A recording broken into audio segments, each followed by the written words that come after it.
wide receiver slash kick returner slash punt returner Deandre Carter has gone to the LA Chargers. What does this mean for the Commanders at pick 11? Welcome back to DMVSportsZone. Chased down by Beal in the corner for three, gets fouled and hits. Welcome to DC. Well, they tied him out. You know where you're at the USA Cap. You're taking it slightly. I'm taking it slightly. Now you don't act on you. We'll be right back. When we gon' be right here. We gon' be right here. We ain't going nowhere. Welcome to DC. DC, the home of Chuck Brown. Oh, you don't know the sound? Well, let me break it down. What is going on, everybody? It's your boy Abdullah coming at you with another video for the channel. Welcome back to the DMV Sports Zone. And in today, guys, I'm coming at you with a late reaction to some breaking news yesterday, or not really breaking, well, breaking for the Commanders. Wide receiver slash returner Deandre Carter signed with the Chargers on a veteran minimum deal of 1 year. And although Deandre Carter isn't the greatest wide receiver in the world, this is huge. He was a big part of our offense last year, was a breakout candidate, honestly. Naughty, my fellow DMV Sports colleague, predicted him being a breakout star in training camp and made a team. And honestly, was our best kick returner probably since Brandon Banks. Shout out to Brandon Banks. You know, he was an OG. But now it's interesting to see what we do at pick 11, because are we taking a receiver?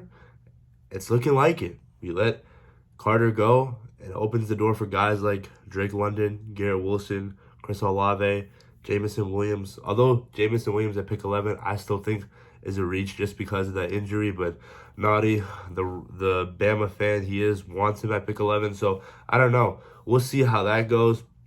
But going back to Deandre Carter, you know, we got to thank him for what he did. Had 3 touchdowns. I think he had over almost 300 receiving yards.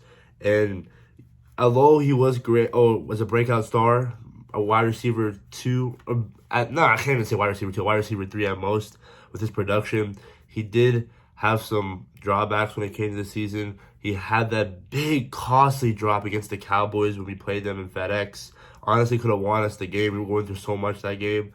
But he also fumbled a lot. And although he fumbled a lot and we didn't lose the ball, it's still a concern. You know, when you put the ball on the ground, every coach is going to worry about putting that player back in the game.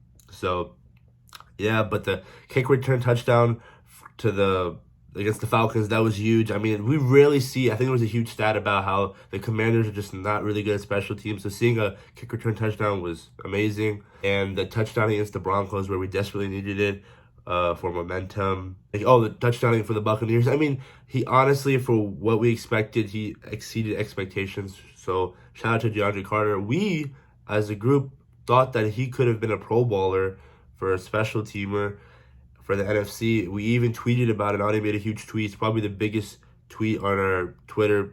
Follow us on Twitter, capital DMV Sports Zone. And he retweeted it. So shout out to Deandre Carter. I want to thank him for everything that he's done. Honestly, I'm kind of upset. I thought he could come back and be a wide receiver 3 if we took a wide receiver 2 in this draft. But again, going back to wide receivers, this opens up the gate for a receiver in this draft at pick 11. Now, guys, I want to tell you, obviously, at pick 11, if Kyle Hamilton, the safety from Notre Dame, falls, you take Kyle Hamilton. But, and I saw Kyle Hamilton play last season. He destroyed us at Virginia Tech. He's just so fast. I mean, really nothing much else to say. You take a receiver. We need a skills position player. We can't take a DB or like a Derek Stingley or a safety like Kyle Hamilton. Honestly, I understand if anything big happens, if any of those big guys fall, and you really think that they're better fit for this team than a receiver, then go ahead by all means. Obviously, I'm a fan. I don't know what I'm talking about, especially when it comes to the Commanders, because the organization itself has been dysfunctional for the past 20 years. That's a different story for a different time. I just think for the Commanders, you take a receiver. There's really no other option. You need a guy who can take the attention away from Terry McLaurin. And Garrett Wilson could be that wide receiver one that we take off the board first. I'm telling you guys, I love Garrett. For me, the rankings goes Garrett, Jameson Williams, Drake London, and Chris Olave. If we take a guy that honestly could be the best weapon that Carson Wentz has had in his career, we have to look back at the fact that we have to help Carson. When Carson has help, it makes it easier on the offense. We just need a player that can take the top off defense. That's why I'm kind of scared of Drake London. I'm not scared, but I'd rather have a fast guy than Drake London, because although Drake London can make the contested catches, I just don't want another Josh Doxson, I'm scared of that. I want a guy who can just flat out run.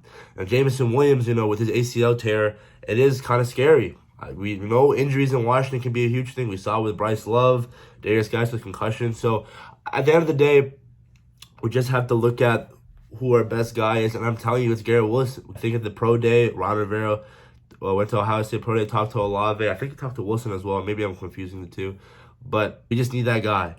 At pick 11, another option, trade back. I don't know. Just this DeAndre Carter news, I know it doesn't mean a lot, but in retrospect, it does mean a lot. I think we're taking a receiver at 11, or if we trade back, maybe we get a receiver and get some draft capital, because we all know we don't have a third-round pick. We only have, I think, 5 or 6 draft picks upcoming draft, which is like in a couple of weeks. It's crazy. Can't wait. But if we trade back and we still get the guy that we could have taken at 11 or we wanted at 11, that's a huge dub. That's huge. I love that.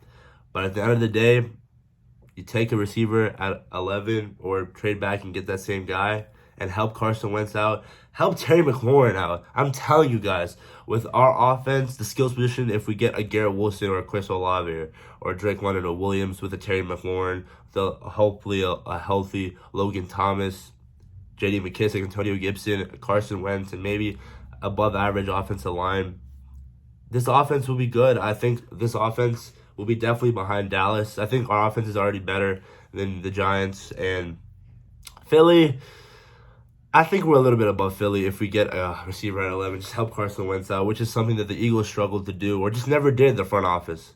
Yeah, guys, that's pretty much it. I hope you guys enjoyed the video. Make sure to like, comment, subscribe for more DMV Sports content, where we'll be pumping out content throughout this offseason and the NBA. And opening day for the MLB was literally yesterday, so Evan will come out with the vlog hopefully soon. But that's pretty much it, guys.